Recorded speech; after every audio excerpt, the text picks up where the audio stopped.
Hi everyone, my name is Thomas and I have a confession to make. I have ADHD. Now here's the thing, the doctor looked at my mom whenever I was a kid and was like, yes, this kid has ADHD. Look, I got kicked out of Montessori school, okay? You know, the kind of school where you're supposed to be able to learn at your own pace. Well, my pace apparently wasn't acceptable, right? I have ADHD, it's a fact. There we go, I said it. And I've discovered that while ADHD sometimes can feel like a curse, it can also be a blessing. So I wanted to give you 3 at least foundational tips, and there's far more tips that I can give and that I'll probably put out there on the interwebs. But 3 foundational tips that have, really helped me with ADHD to be less stressed and to get things done and to actually finish things that I've started. And this is coming from somebody, 1, who has ADHD, but 2, I've also been a camp counselor and camp administrator at a camp for kids with ADHD, autism, Asperger's, and who are on the spectrum, right? So I've thought a lot about this, and I want to do whatever I can to help people be successful with ADHD, okay? So without further ado, so that my attention span isn't lost and yours isn't either, tip 1, accept that you have it. Okay, I know this seems really simple, like what do you mean? Yes, I know that I have it, okay? No, accept that you have it. Having ADHD doesn't necessarily mean that you have like a deficit. In a lot of ways, having ADHD just means that you learn and receive information in a different way, maybe in a more complicated or less complicated way. However, you just learn and receive information in a different way, right? Your brain tends to move so fast or so slow, and there's no middle ground, right? And that's the way your brain is. But I'm here to tell you, you know those moments of hyperfocus where you end up researching stuff for hours on end, like, you know, random things like the Fresh Prince of Bel-Air fan fiction and what Will Smith was doing in all those alternate universes? That can actually be used for good, okay? Maybe not that knowledge, but the way that you attain that knowledge can actually be used for good, to actually better your life, right? Because you still learn and you're able to. You just learn differently. Accept it. And then do what every single human being has to do. Figure out the challenges that you have and figure out how we can overcome them. So accept it.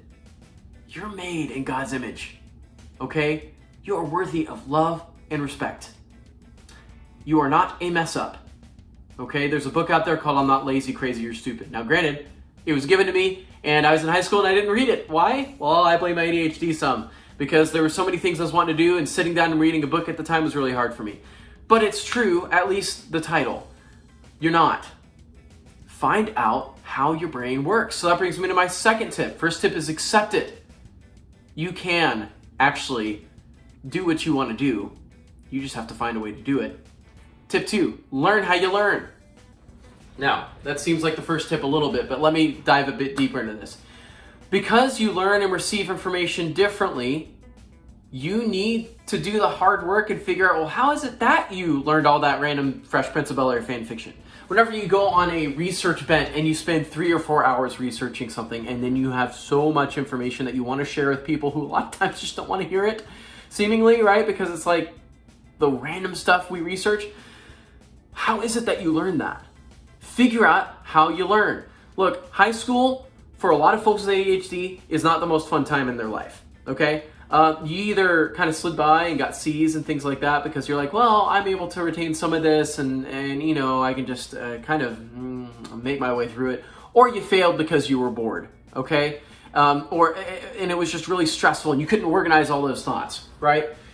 So whenever I got to college, I was the C student. Whenever I got to college, I was like, oh my goodness, I don't know how I learn. I don't know what is studying. How do I study, right? And I had to figure it out on my own.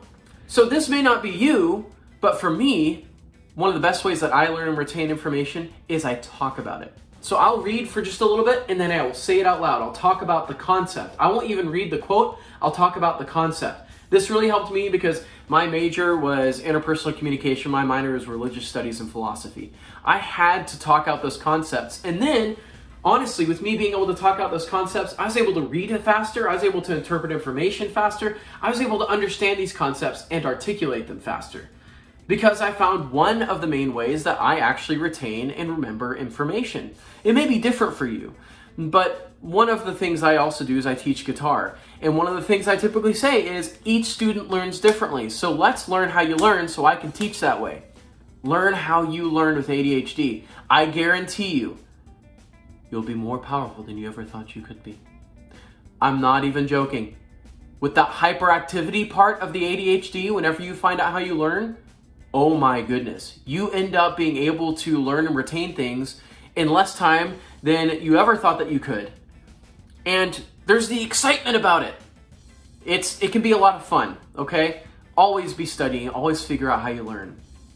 And if you want more tips, things like that, shoot me a message, leave a comment below in that area of how you learn, because I've taught a lot of different students in a lot of different methods. Okay, third point. You have to accept that you have ADHD. You have to learn how you learn. This third point's super important. You have to organize all the thoughts going on in that head of yours. Okay? Now, some people like flowcharts. Some people like bar graphs. Some people like, I don't know. Either way, you're not going to be able to just remember it all in your head. Why?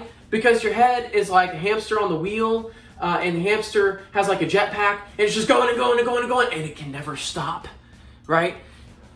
There's so many thoughts going on that processes really, really, really help you. Okay?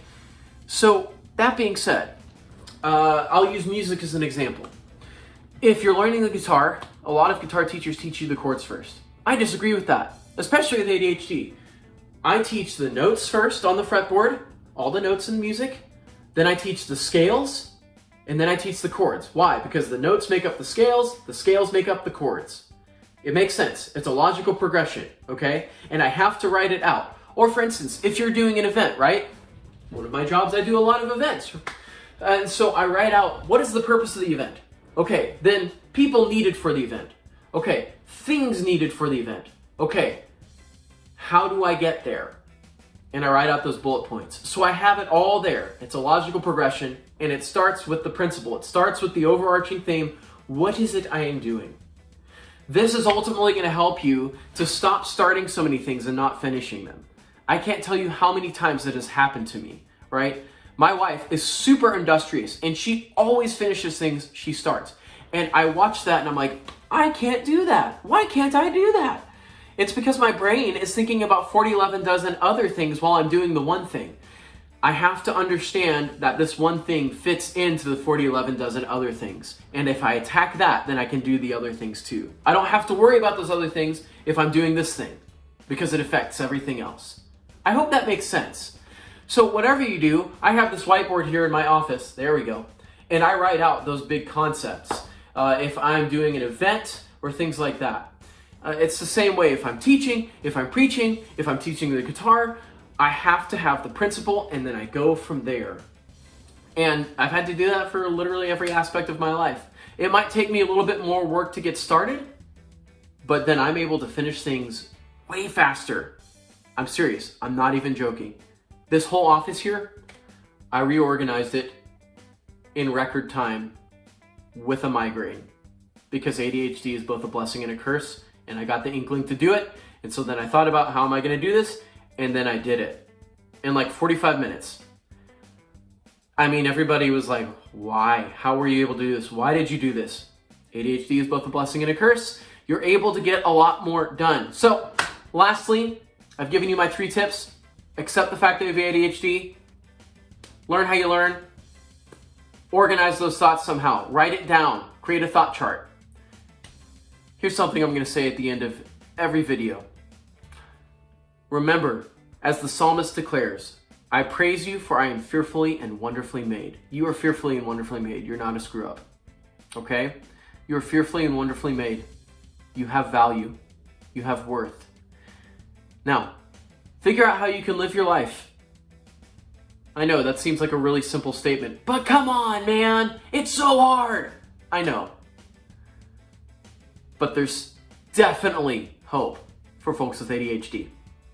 I don't have everything down perfect, but by doing some of these principles, I've seen a lot of things change in my life, okay? If you were to ask me how I'd be doing 10 years ago, I would not have thought I'd be doing this and able to complete things on time. All right, hey, that's it for now. This is a longer video. The other ones are gonna be shorter, but at least starting off, thank you for tuning in. Love you.